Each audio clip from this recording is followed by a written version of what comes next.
Hello and welcome to Witchy Wellness Radio. I'm your host, Lauren Chalantani, women's holistic health coach and fellow recovering perfectionist.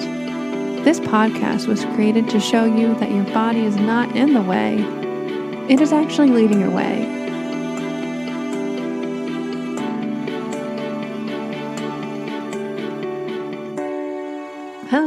Hello, everybody. This is your host, Lauren, again, and you are listening to episode 103, Empowered Life After Trauma with Sinead Cracknell. And before we get into this magical, juicy, and mystical episode, here's a word from our sponsors. Living the Good Life Naturally Magnesium is my go-to magnesium brand for transdermal supplementation. This means the lotions, the foot soaks, the bath soak, which is my absolute favorite. I never feel more grounded than getting out of a bathtub that I've just had a beautiful magnesium soak and maybe a bath bomb and essential oils too. So head over to the show notes and make sure you use code WITCHY, WITCHY, to get 10% off of your purchase. And secondly, the other sponsor is me. I am so excited. I launched my course last week, Anxious to Aligned, and I'm offering 30% off until next Tuesday, July 26th at 11:59 EST. And my new course, Anxious to Aligned, was created because so many women feel like we're just doing all the right things, but we're left more anxious and unhappy and unhealthy. Our anxiety freezes us in fear, and we just get stuck on that never-ending hamster wheel of overwhelm and procrastination. My mission with this course, which might sound familiar to Witchy Wellness Radio, is to empower women to realize that their emotions, and yes, even anxiety, are not in the way, but leading their way to a dream life that they totally deserve. I just launched my new course, Anxious to Align, where I teach you this easy, simple, not complicated, 3-step process to transform your own fears into a life of freedom. If you guys want to know more, head over to the show notes or just go to anxioustoaligned.com and make sure you use code WITCHY to get 30% off until 7/26. So without further ado, please enjoy episode 103, Empowered Life After Trauma with Sinead Cracknell.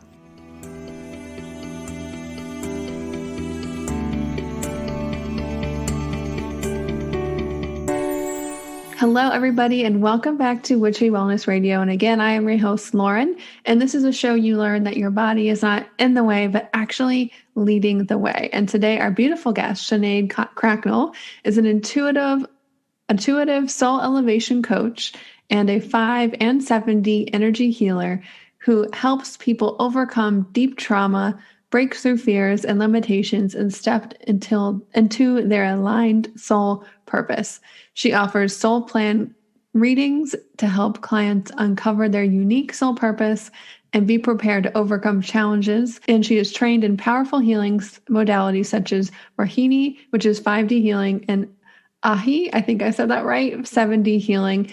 And I'm so excited to jump into the show today with her and hear about her beautiful own story and how she uses those gifts to help other people overcome their own trauma. Welcome to the show today. Thank you so much, Lauren. What a beautiful introduction. Yeah. And so much has changed. It's that kind of bio has, so much has changed. So much has grown and expanded, and the ways in which I help others and my gifts as well. So I'm excited to dive into all of that today with you. Yeah, of course. And I would love to, before we get to how you're helping other people today, I would love to hear a little bit more of your own. I mean, I know we only have a short period of time, your own heroine's journey of how you got to doing the work that you do today. I know you've overcome a lot and processed a lot of trauma in your own lifetime. I have, yes. I'm going to sit with that for a moment and try to understand where I want to begin, because there is so much of it. And obviously the time constraints, we could be here for hours, if not decades, if I start and go into everything. But I guess the way I got into the work that I am in at the moment was through, I guess, sheer happenstance, where I have been through a lot of trauma, so therefore I created, there was like an inner knowing and an inner desire to create purpose out of everything that I'd been through. And for a very long time, ever since I was a child, I always believed that the experiences that I was going through, that I was to go through, was all for a greater purpose. I always believed that I was here to help others in some way, shape, or form. And I didn't understand it fully until later on in life. One might say that I'm a bit of a late developer. I am now 44, and it's taken me up until the last 18 months, 2 years, to really lean into my full potential, my authenticity, and everything about who I am. Because I believe that up until that point, I was still riddled with a lot of trauma, a lot of self-doubt, a lot of issues around low self-esteem, worthiness, all the stuff that trauma brings with it, unfortunately. So the intuitive aspect of the way I work has always been there. And probably one of the reasons why I had experienced so much trauma in the first place, being deemed as different, or I guess so many ways people perceived me to be. And yet at the same time, I didn't understand who I was either. And I think the intuitive part of myself was very much there as I was growing up as a child, and the way that I perceived the world to be. So I was, I guess, trying to fathom out everything. All the senses were switched on, and it brought up a lot of fear, anxiety, depression, suicidal thoughts, because everything that I was carrying wasn't necessarily my own trauma, my own thoughts, my own energies. And then it kind of spiraled into various things happening for me, not to me, for me. And that's really how it all began, I guess. And I think that as we go through life, the more intense experiences we go through experience, the more opportunity we have to ask better questions, to get curious about why these things are happening. And I was always one that was like questioning stuff. Who am I? What am I here for? Why am I going through this? Why do I behave the way I behave? Why do people treat me the way they do? Why do I feel so misunderstood? You know, all of these different questions. I feel like I've probably been through an existential crisis from the minute I was born up until about a few years ago.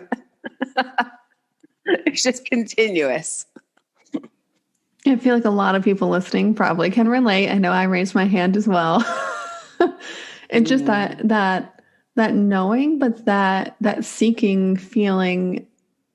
And sometimes it feels like a good, deep knowing, but sometimes you feel very lost because you know that you're searching for something that you don't think you have, but you really do already have. I kind of yeah. Sorry, I was just going to say, and that's the thing, is that we so often search and seek for the answers outside of ourselves. Mm-hmm. And this is where the confusion, the frustration, and the overwhelm becomes even more impactful in our lives.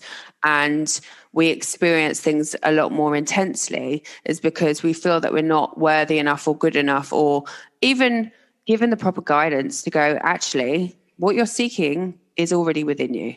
Yep. Exactly. And I think I know your story is the same way. So many of us, as we keep seeking for those answers outside of ourselves instead of going inward, whether it's relationships.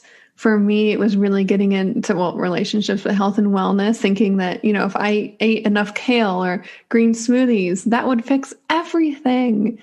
I mean, it does help, but not to the extent of what I needed. And, also people with social media, shopping, any type of addiction, that's seeking that external solution for an internal problem that so many of us do day to day and not even realize it. And how did that shift start to happen for you? Because I know I'm kind of in that same space as where I realize that, and I'm changing a lot, but the next step, like you said, is fully step into your potential and show up as that bigger version of yourself. Instead of, oh, I know this, but there's this other action. You have to take this action part of it. I think it got to a point where there was a few things that happened for me. I mean, what you've just spoken about really resonates with me because I was very much into, like, I struggled with eating disorders. I struggled with addiction. I struggled with, physical illness, all of these things, severe mental health issues. And I think what happens is not always and not with everyone, but for me, definitely, it was a huge change in who I was. So becoming a mother or going through, that was a part of it, but also going through like a bowel cancer diagnosis, something really intense. Like when you become a mother, it's like, this isn't about me anymore. I'm talking about me. I'm not trying to generalize or anything, but this is for me. It's like when I became a mother, it's like my life isn't about me anymore.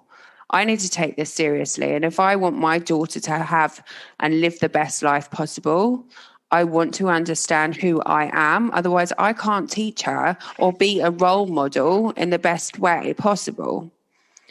And it took me a little while after becoming a mother to really lean into that because it brings up a lot of fear. Life is about, there's a polarity in life. It's either fear or love. And a lot of us live in fear in so many ways. So it's about really leaning into that fear and opening our eyes to the possibilities of what could be. What if our lives could be different? What if what we've been through is here to teach us more about what is possible for us? So it's just really about leaning into that fear and also making that choice and decision to do so, which is scary enough as it is, because that then brings more fear. But it's like, are we choosing to do things out of fear, or are we choosing to do them out of love? Are we choosing to stay as we are because it fills us with love and joy and abundance and it's so positive and bright and shiny? Or are we choosing to stay as we are because we're scared shitless of what could be, how things could be, how things could change? So I guess it was about fear for me, leaning into that, and also getting to a point in my life where I had asked so many questions of myself, reflecting, journaling, training. Like I studied to become a therapeutic counselor, and a lot of that work is about reflecting, journaling, really developing your own self-awareness, understanding who you are, all the theories, all that kind of stuff. But what I found was, as much as I was doing that work, I was literally regurgitating the same information over and over again. I felt like I was caught in this cycle between where I was, where I wanted to be, and not unsure of how to get to where I wanted to be. And I guess really, I mentioned earlier about, the last couple of years really pivoting and changing my life. And that only really started to happen when I invested in myself and my well-being with a coach. And then everything shifted. Yep. Because just in that one simple act, which literally had me shaking to the core, spending money on something other than food, shoes, handbags, crap that I actually didn't need, and investing it in my own well-being, my health, me. That was the biggest challenge ever. And by doing that, everything changed.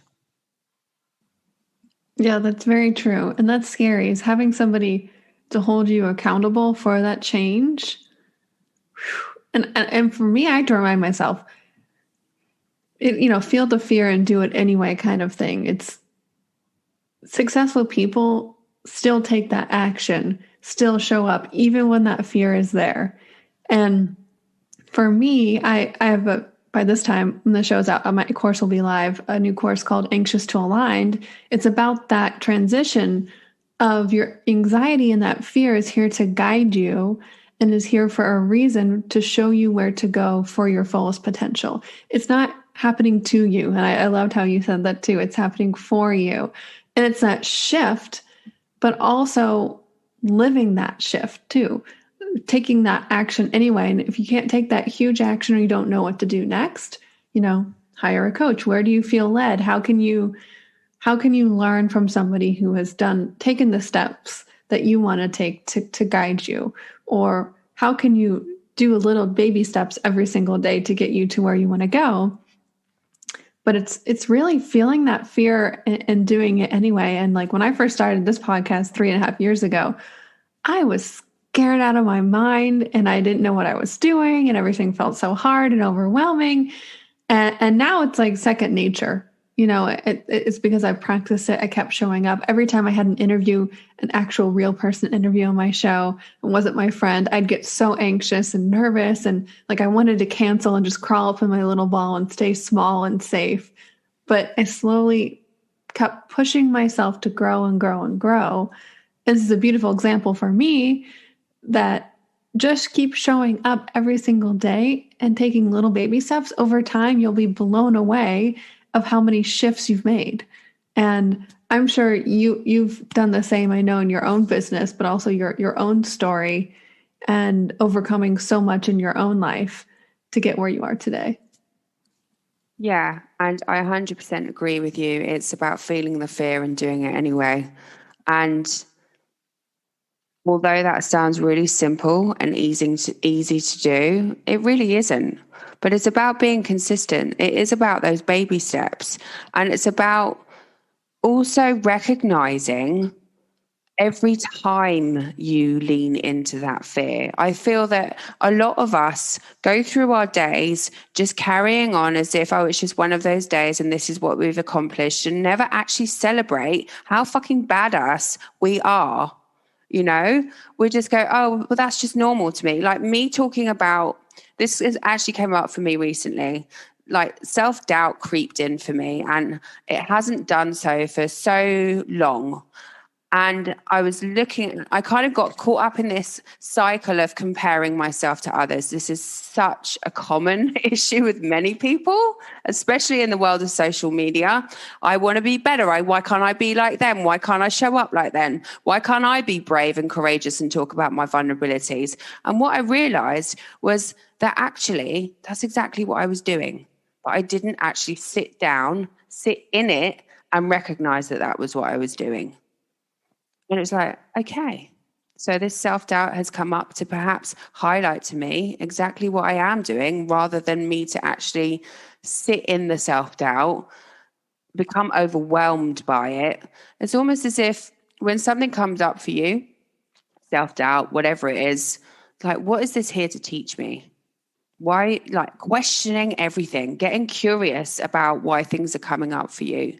And it's the same thing with fear. Why do you feel afraid to lean into the possibilities of all that life has to offer you? What is that bringing up for you? Where does this stem from? Who taught you that? Yeah, that's super, super powerful. And for me, I think it's a Marianne Williamson, it's a long quote from Return to Love, but basically it says, are you afraid of stepping into who you really are? Who are you not to be great? Who are you not to be, sparkly and full? You're a child of God or the universe. And sometimes I do think that fear comes from, it's a comfort issue, at least for me, but a fear of actually achieving or getting or being that success that I want. It's a weird mind fuck. It's like you're more afraid of actually getting, oh my gosh, I'm actually going to have do the things I want to do for my business, or have a loving and caring and healthy relationship. And that's more scary to you than what you don't want. And for me, I've had to do a lot of work around that. But especially when I started to do this, I think a lot of people, maybe, at least myself, I don't want to feel like this, but I don't know how I want to feel, or I don't know what I want. How do you work through stuff like that? It's like, I don't want to feel like crap, but I don't know where to go from here. And this is the thing, is that I think that many of us kind of have expectations of where we should go next. So I don't want to feel like this. This is what I want from the future. So if I step into that, what happens next? Where does it end? What is it that I really want? What's my ultimate goal? And I think this comes back to baby steps, just leaning into it step by step, because nothing is written in stone. Everything shifts and changes. And what you want today might change tomorrow.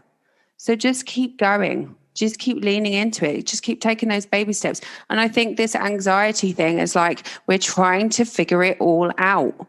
And there's no need to figure it all out. This is where the anxiety comes in. We want it all figured out. We want to be able to control all of this stuff.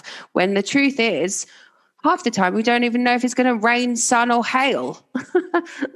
So it's the same thing with life.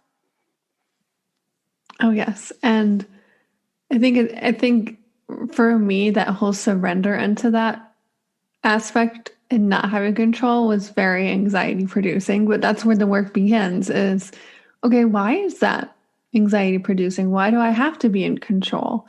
When I've been to a few like meditation retreats where we have to, it's like a trust fall, but you have to, do the surrender into people catching you on this net.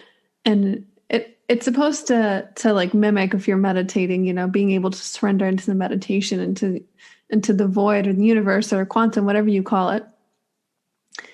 And there's a lot of stuff that comes up when you have to surrender like that we don't realize how much we have this quote unquote need to control. For me, I have to push myself and question that like every single day, because I am very much coming from that perfectionist, like good girl mindset, especially as women.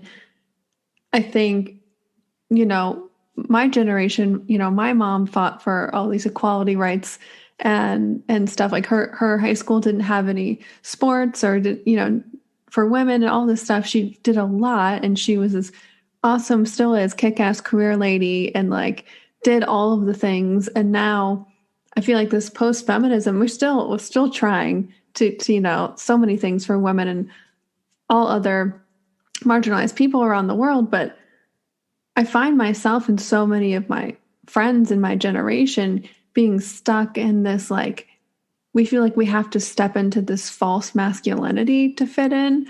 And this fear is like, well, I can't feel my emotions. I can't be intuitive. I can't really be who I am or surrender and open up and receive, which is very feminine, because in order to survive in this world, in order to succeed, especially career-wise, I need to, put on my big girl pants and, do more, be more, go, this very solar masculine, which is good, but leaning into this balance of both this feminine and masculine. And I think the feminine aspect is that surrender, is that opening, is that receiving.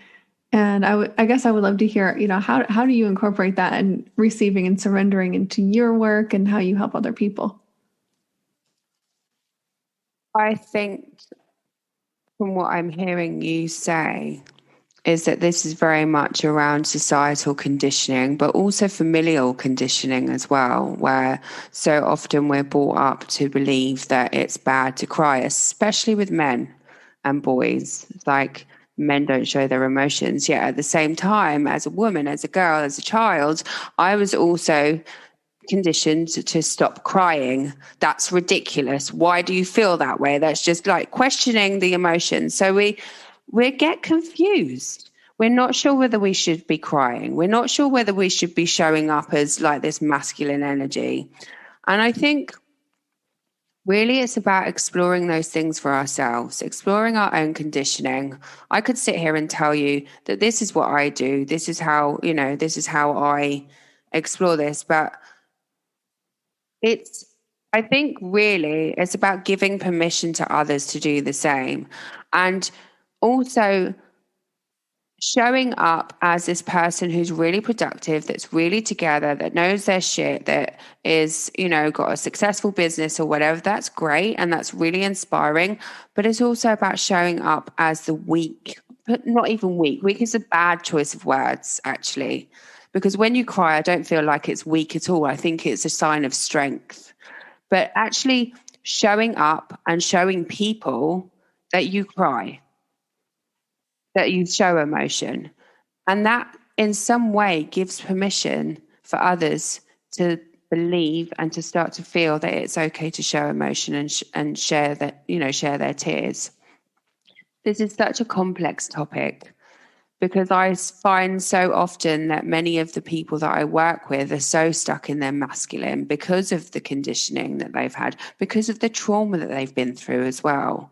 Very much I work with women and men who go through sexual trauma. I myself have also been through sexual trauma.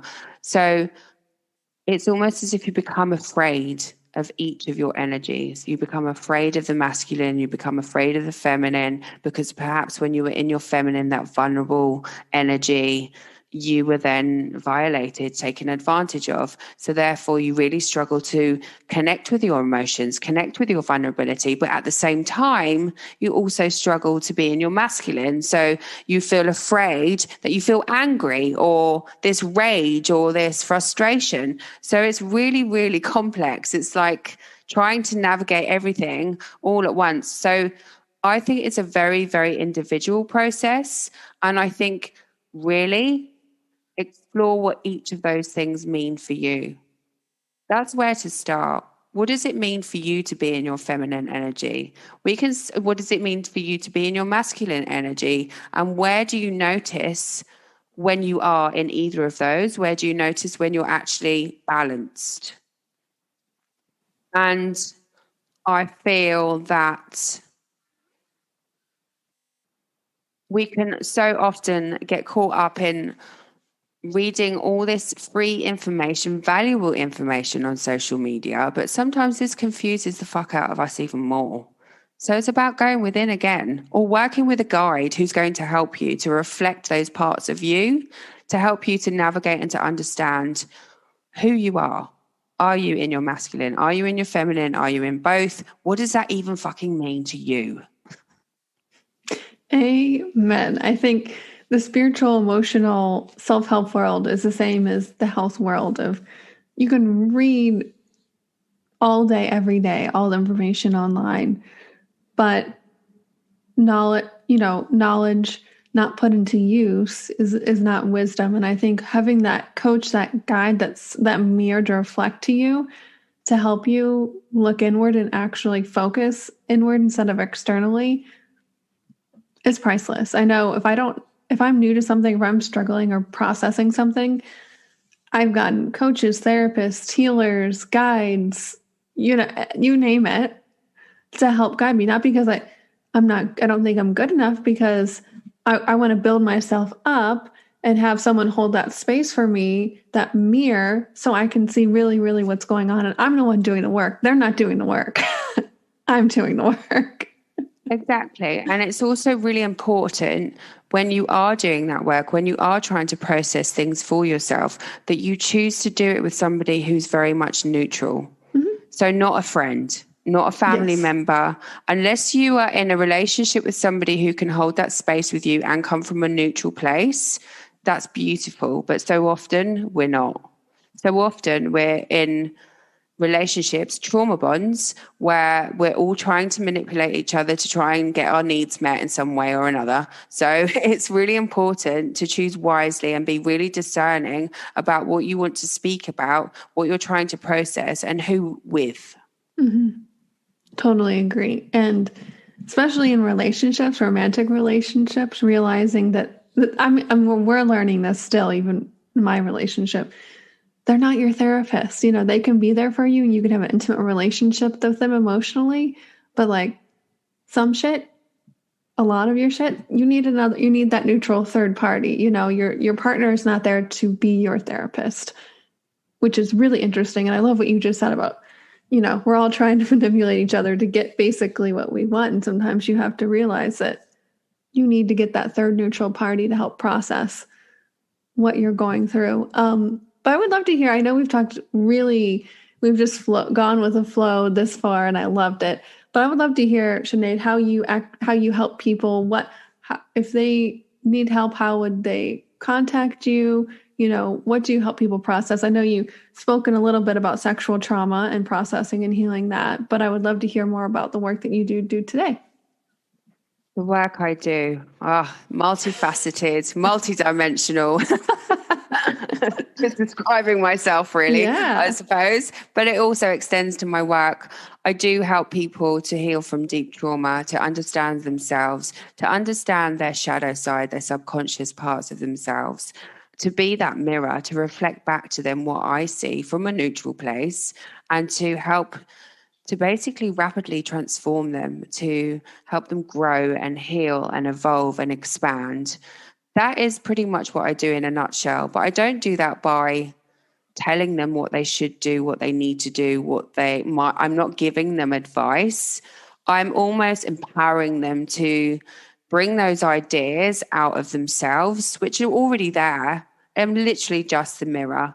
And it is generally around lots of different traumas. I don't like to niche down to one because I have experienced so much trauma in my life. I honestly believe just through the experience and the wisdom that I've gained through experience, that I have the ability to coach anybody through any trauma. I do have some training and stuff like that in my background also. So it's not just nonsense. I do actually know what I'm talking about.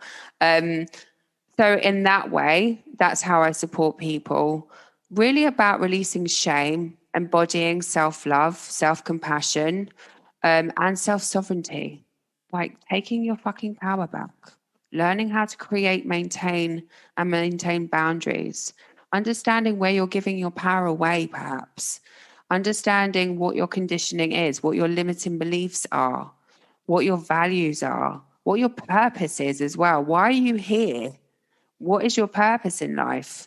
One of the great questions that has come up for me recently with clients is, if I'm not a mum, a coach, a healer, a friend, a daughter, a lover, whatever, if I strip that identity away, who the fuck am I? Who am I?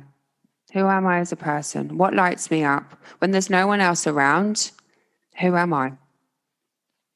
So that was a bit of a deep question, something that's come up, but this is the way I think. Yeah. And this is the way that I work with clients as well. I get them to question themselves, to question their choices, to get curious and to challenge themselves. I also give them lots of tools, techniques, different healing modalities to support them in their journey. But ultimately, I'm a guide. I'm a guide here, a mentor to empower others to heal from deep trauma. And I do that in a variety of ways. And energy healing is a huge component of those ways. And you mentioned earlier about the Rahanni and the Ahai, which I use, but also since expanding my intuitive gifts, since really leaning into the fear of using my intuitive gifts, because that's where it was. It was a lot of fear around that through conditioning and fear. And learning to trust my abilities, that's where my gifts have expanded. So I'm now actually channeling an energy that is rooted in the 12th dimension, which I have no idea what it's called.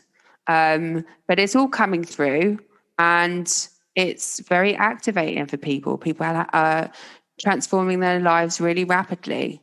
So my purpose, I guess, is to really bring out, to make the unconscious conscious, as Carl Jung might say. Oof, I love that. And I have so many energy healer friends that it's been beautiful the past few years to see them step into that space as well, to trust those intuitive abilities and really just be this channel of energy coming through from, 12th dimension or wherever it is, beyond, and stepping into that power and trusting just as much as they're helping people do that in their own physical, well, maybe not just 3D, 4D lives, but doing that in your own life and your own abilities. And first of all, I love what you said about who am I beyond these labels when no one else is around. What I got, and this is just my sassy, probably inner child coming out, is I'm a magical fucking unicorn is what I am. Yes, the fuck you are, Lauren. Yes, the fuck you are. I'm like, okay, all right. Well, that's about right. I have my unicorn calendar next to me, and usually I have more than around me. But that is so true. As we get so looped into these labels and forget, we're human being, not a human doing. And I really invite people to. I'm going to do that after I get off this interview. Is lean into that question today in the next few days, and just like you said, helping people go deep with these questions that they uncover for themselves. It's already underneath there.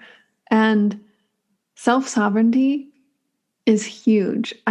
For me, that has just been mind-blowing the past decade of stepping into self-sovereignty. What does self-sovereignty even mean? Like, shifting from life's happening to me versus life's happening for me. But how do I take that power, that responsibility, that boundary, those actions for myself? And I think overall it feels like there's been more, I don't want to say awakening, more people tuning into that or getting pushed to turn into that by life and their circumstances as of late than normal. But I really think that is huge key into any area of your life, especially spiritual and emotional healing. So yeah, I love that you help people with that. And so I know you help people with trauma. I know for myself, I've been processing a lot this year, being stuck inside with all the shutdowns and stuff. A lot of stuff's come up for me. And some of the stuff, I don't know where it comes from.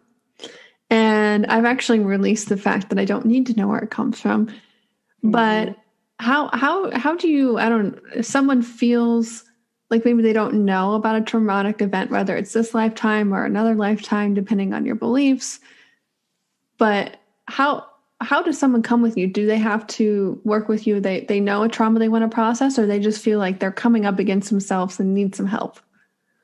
I love this question because we spoke earlier of sexual trauma, and so much of my sexual trauma I dissociated from. Yeah. My belief is, now, so often people say you have to feel it to heal it, which is true, but it doesn't necessarily mean that you have to remember it all. If you believe something's happened to you, I'm going to say to you in this instance, yes.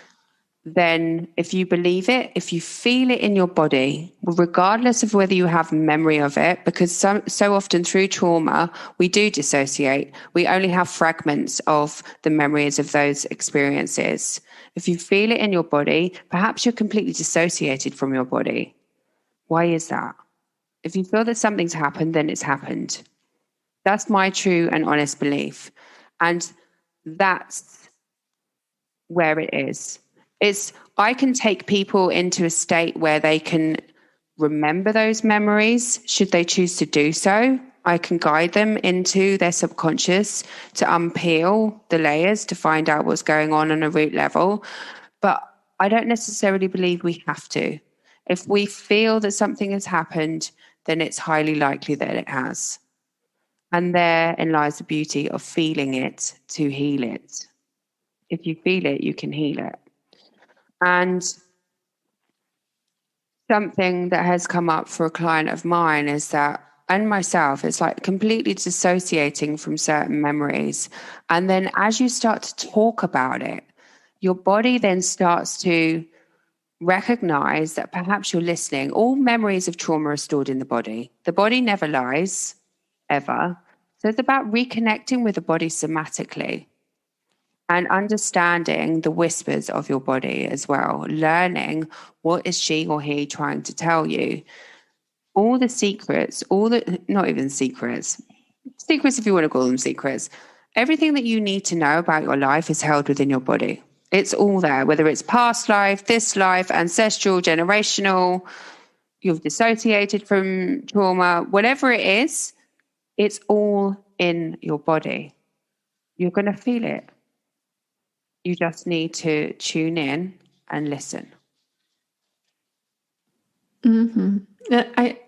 For me, a huge shift, while I was going through my own healing journey, and I would say awakening to all of this, I still was in the space of, I love energy healers and coaches and therapists, but like, can they just tell me what to do and I'll do it and then everything will be fine? That's not how it works. And even with energy healing or your body, that beautiful book, Your Body Keeps the Score. Mm-hmm. You can do that work yourself. The coach or the healer is helping guide you there, even energy wise, learning to trust your own intuitive abilities too, to release that energetically in your body has been huge. And I definitely encourage that for anybody who's, either emotionally or anything physically, is to realize that you have that power. You are the one holding on to it, processing it in multiple different ways, but also allowing yourself to let that flow again and to find the answers in your own power, instead of finding the right healer, finding the right therapist who's the expert who can tell you XYZ what to do and do your life. It's a huge shift. It is, and I agree with you to an extent, because so often the reasons we don't lean into those spaces is because we feel unsafe in our own bodies. Oh, yes. So I feel that we need to create a sense of safety, and sometimes that comes in the form of connection with a therapist, a healer, a coach, a guide, a mentor. And when you have that foundation of safety, then anything can happen. Then the real healing begins. Because yes, we have everything within us. Yeah. I truly believe that. But sometimes, and more often than not, it takes that foundation of safety, connection, trust, to be able to bring that out of us and to be able to trust ourselves, to find safety in ourselves.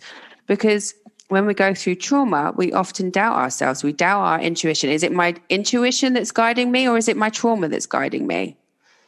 So it's really about creating that safety first. And if you're struggling to create a sense of safety in your body, in your own thoughts, trusting your own thoughts, then that's where I would encourage you to reach out to someone else to guide you. And I say this because I had dissociated from my body for so long and rejected her through trauma, because that's where everything was being kept. All the secrets, the stories, the journeys, the experiences were all in my body. But I didn't want to listen because I didn't feel safe to be in her. So I would stay in my head. Beautifully said. It's almost like you have to bridge the gap between the mind and body. And when you do that, it's almost as if you're infusing your soul with magic and you come alive. Like a beautiful trinity. Yes, I just got a little bit of like shudder from that little energy. Beautifully said. And that's so, I completely agree with you. I think in being in that space when processing different things, I completely relate to, you need that safety to bridge that gap, that foundation first. Completely 1,000% agree. And I think that's a beautiful way to kind of start to wrap up the show. I would love to keep talking forever and ever and ever about all of this. Was there anything else you wanted to talk about or cover before we close the show for today? I'm good. What a beautiful conversation. Thank you so much for having me. Oh, you're very welcome. We weren't sure where this was going to go, and I think it went exactly where it was supposed to go. Exactly. That's why I love having beautiful people on here like you. We just dive into that unknown together and let it flow. But thank you for coming on the show today and, being your presence with us, your imparting your wisdom and sharing your own story. And I ask this at every single end of every interview: how may we, the listeners, be of service as an act of gratitude for you today? As an act of gratitude for me? Yeah. There's something in that around actually showing yourself gratitude and acceptance. I want you to find gratitude for yourself, acceptance for yourself, for where you're at, what you've accomplished, and who you are. Because this isn't about me at all. This is about you. Amazing. I love it. Thank you so much, Sinead, for coming on the show today. It was my pleasure chatting with you. Thank you so much for having me. And remember, open up, surrender, trust, and let your body lead the way.